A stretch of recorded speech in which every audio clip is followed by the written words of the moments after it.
দক্ষিণ দিনাজপুর জেলায় রয়েছে ইতিহাসের নানান নিদর্শন। এর মধ্যে রয়েছে ঐতিহাসিক ভিকাহারের মন্দিরবাসিনী কালী মন্দির। দীপান্বিতা অমাবস্যা এই মন্দির পুজো দিতে আসে দূর দূরান্ত থেকে বিভিন্ন জেলার ভক্তেরা।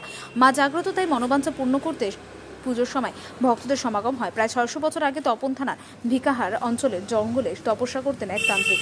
জনশ্রুতি রয়েছে স্বপ্নাদেশ পেয়ে সেই তান্ত্রিক পঞ্চমুণ্ডির আসনে শুরু করেন কালী পুজো। ৬০০ বছর আগে থেকে তৈরি করা হয়েছিল এই মায়ের মন্দির।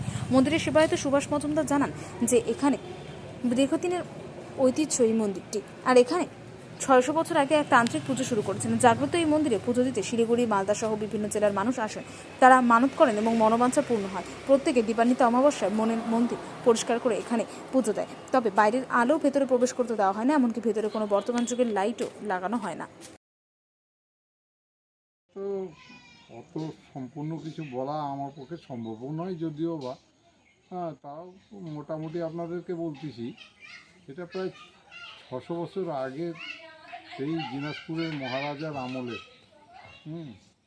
এখানে এক তান্ত্রিক থাকতেন। তান্ত্রিক সেই মন্দিরটাকে প্রতিষ্ঠা করেছিলেন।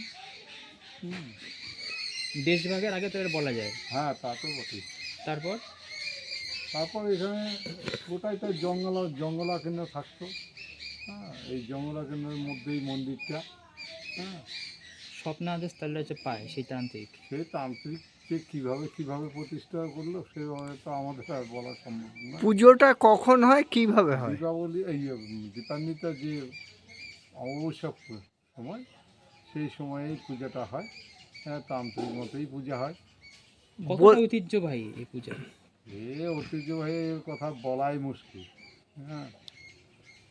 বলি কি রকম হয়? বলিও হয়। কি রকম? কুমড়ো বলি হয়, পাঠা বলি হয়। কতগুলো পাঠা বলি হয়? আনুমানিক কত 10, 12, 15 এর মধ্যেই থাকে। যারা মানত করে সব তারাই আছে। কত দূর থেকে লোক আসে মানতে? সেই ধরেন আপনার মালদা থেকেও আসে, বালুরঘাট থেকেও আসে, শিলিগুড়ি থেকেও আসে লোক। মার বৈশিষ্ট্যটা কত দূর? মায়ের অপার বৈশিষ্ট্য, এর বৈশিষ্ট্যের কথা বলা যাবে না। যেমন কয়েকটা বলেন। এর কাছে যা প্রার্থনা করবে সে পূরণ অবশ্যই করে। কতদিন ধরে আপনি এখানে পুজোর সাথে আপনি এখানে আছেন, যুক্ত আছেন? মোটামুটি ধরেন এই আমার বয়স 60টার, তো 40 বছর ধরে নেন। দেখে আসছেন এখানে পুজো আমি টোটালটাই ওইখানকার পরিচালনা করি। ওই ভিতরে যত কিছু জোগাড়পত্র হাবড়ি জাবড়ি। বিশেষত পুজোর এখানে আপনার মেলা টেলা কিরকম বসে? না, মেলা না, আমার ওই মা সূর্য স্পর্শা না, মানে সূর্যের মুখ দেখেন না। আচ্ছা, মেলা হয় না। না, মেলা টেলা কিছু। আমরা এক সময় দেখেছি মন্দিরে কোনো আলো ঢোকে না এবং পর্দা দেওয়া থাকতো। লাইটের কোনো বন্দোবস্ত থাকে না। অন্ধকারই পুজো হয়। অন্ধকারে বলতে মোমবাতি, প্রদীপ এগুলো দিয়ে। কিন্তু এখন দেখলাম পর্দা মর্দা ছেঁড়া, কি বলবেন? না, এটা তো শেষ মুহূর্ত, এখনো ওখানে পরিষ্কার করা হয়নি, আবার নতুন করে সব হবে। এই তো কাজ আরম্ভ হবে কয়েকদিনের মধ্যেই।